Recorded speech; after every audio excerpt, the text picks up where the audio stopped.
tere, hea summimängija. Kuidas on sinu nimi ja kust kandist sa tuled? Tere, olen Vootele, tulen Tallinnast. Kas summipilet on ostetud Tallinnast või kuskilt mujalt?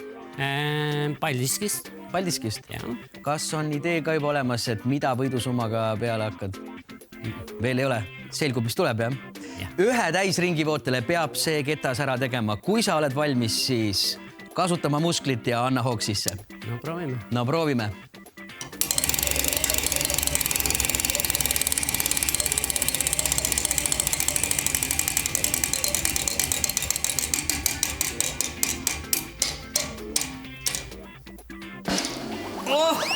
Sanuga 1800 eurot on teenitud. Palju õnne!